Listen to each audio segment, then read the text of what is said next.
Right guys, so in this video I'm going to be talking about some basic soldering tools.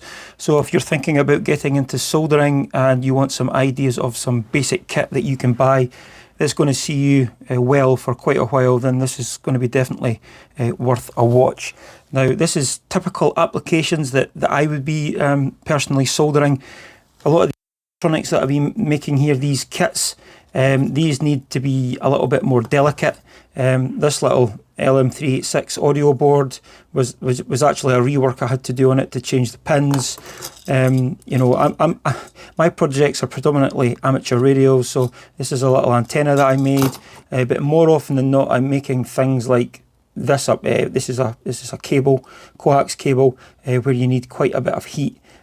So that's just my typical use case, but obviously if you can sort of cover this range, you're going to be able to do almost anything. So as I said, in about the last year I've been slowly building up my kit, now with budget being in mind, but I also wanted kit that was half decent as well, and that's what I'm actually going to show you. So what I'll do just now is I'll actually just shift this stuff away. Let's talk soldering irons. For the longest time, these are what I was actually using to solder with. These are Superpro 125s. They're butane soldering irons, and they're excellent for taking out in the field. And I use these for SO239, PL259s out in the field, and they're absolutely great. I really cannot fault them. You can actually take the end off this and turn it into a flame. You can buy the spares for these. So they're really good, serviceable. I'll put links for everything down in the description. Everything's been bought by myself, and if you want to pick anything up. So that's my butane soldering irons. So I guess the start of the show is this here. Now this is the Yihua 937D Plus. Now I bought this on recommendation from Mike at Mersey Radar, and it's been an absolutely amazing recommendation. Absolutely delighted with how this performs. So this is a temperature controlled soldering iron. It's two-piece. You have the main unit, and then you have the iron itself, which I'll just unscrew here. You can see that there's an XLR plug there. Now here's the end of the soldering iron. Now this is rated at 60 watts. Word of warning, if you do buy this, it comes with a 5 amp fuse. You should replace that with a 3. Now I believe that this is actually, we'll call it a clone of a Hakko, I believe. Somebody might correct me here, but it uses these T900 tips. Now these are freely available anywhere, Amazon, AliExpress, electronic shops, really easy to get a hold of. This is actually the ceramic element itself that heats up. So I use a number of sizes. So I've used Amazon, I've used AliExpress. This was bought from a company in the UK, QQ, I believe it's called. Again, links down in the description. And this will actually solder absolutely anything that you're going to need to do.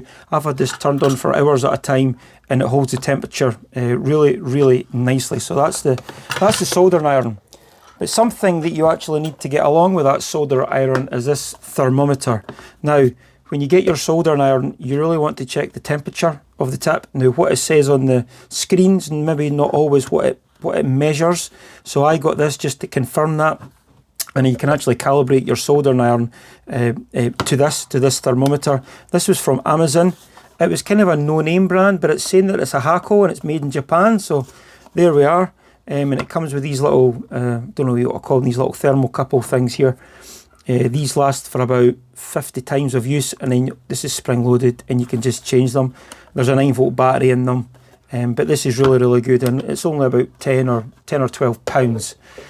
Going along with the soldering iron, because we're dealing with fumes, this is a Fume extractor, and this has got an inbuilt charcoal filter. You can see here, and you can see where it's sucked in the fumes. I have this sitting at the back of the bench here when I'm soldering, and it just sucks the fumes away. You don't want to be breathing in what's coming off the solder, that's for sure. Again, this was really inexpensive. This was from a company called Switch Electronics here in the UK. Really well made, moulded plug, variable control on the top.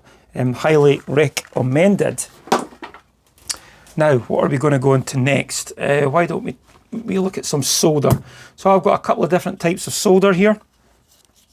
This Weller solder, this is lead solder, so this is SN and PB, so lead and tin, and it's got a 2% flux core.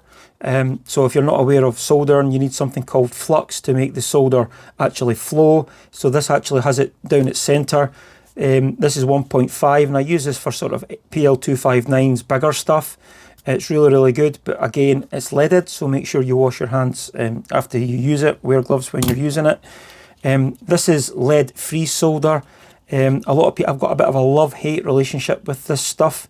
This is almost pure tin, 99.3, a little bit of copper, and with some flux in it.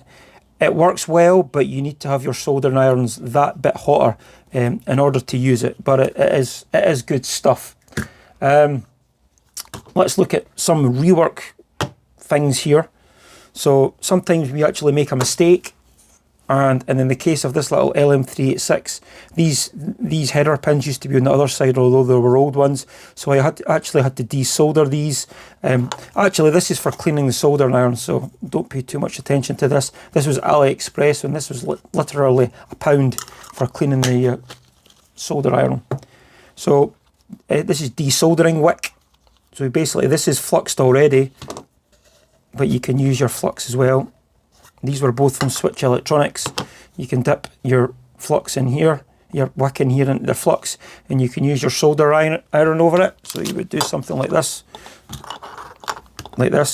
over the top, and it would suck up your solder. So really inexpensive, but I would say do not go without them, because if you're in the middle of soldering something and you make a mistake, these are an absolute godsave for very little money. This was another bargain from AliExpress. This is a De-Soldering Pump. So it's a little vacuum. Got a little heat resistant end there, you could see. So what happens is you push this little plunger in, and there's a little seal inside. You can see I put my hand over the end there. It's a little vacuum. So you can be soldering with one hand, and then you could be using this to suck up the solder. So I normally use my De-Soldering Pump before I use the solder wick, and it's just, yeah, just really handy. These were at AliExpress, literally £1 each, I think, and I think I got delivery for that as well. Another bargain from Switch Electronics. This is basically a PCB holder. It's sprung loaded. I think this was only £5 or £6. Really incredibly cheap. And I can't remember actually how I had this. I think I had it something like this. So just locate that in there, pull that spring loaded back. Yep. And then you can work on your PCB. Oh, like so. You could be working away. Really, really good. It's got little screws to lock it off to make it a little bit more stiffer. But just a bargain actually. Again, it's only a bargain if you need it. Now, I won't tell you my age, but I'm in my early 40s now, and while I don't need glasses, my far sight is 20/20 great. I do struggle closer up. So I bought this magnifying glass with built-in light. This was another AliExpress special, and when I got it, I really didn't think much, because I think I paid about £9 for it. Turns out these are on Amazon everywhere, and Amazon's actually much more expensive. So it comes with these little lenses that you just pull out and put in, and then when you put them on, honestly, what a difference. So they've got different lenses, so they've got from 1 times up to 3.5 times. So I've obviously got 3 times magnification, so it says. But honestly, it's like soldering in HD when I've got these on. And to boot, they've got this little light, LED light. The battery in it lasts for ages. In here, you put treble A batteries. Oh, I won't take it out, but there's 2 treble A's in treble A's. And yeah, I really wouldn't go past any work that I'm doing whatsoever. I'm wearing these, so it's made my job a lot easier. These are basically the side, what you want to call them, they go over your ears to hold it on, but I much prefer the elastic strap. Again, links for everything down in the description. Now, that's a little bit of a whirlwind list. I think that's almost everything. Just a quick rundown, guys, of basic soldering equipment. Again, the star of the show is the Yihua 937D. This cost me just under £40 delivered, but I do see them on AliExpress and the places for in the region of £20–25. Okay, guys, as I say, just a quick one. All the best, and I'll catch you in the next one.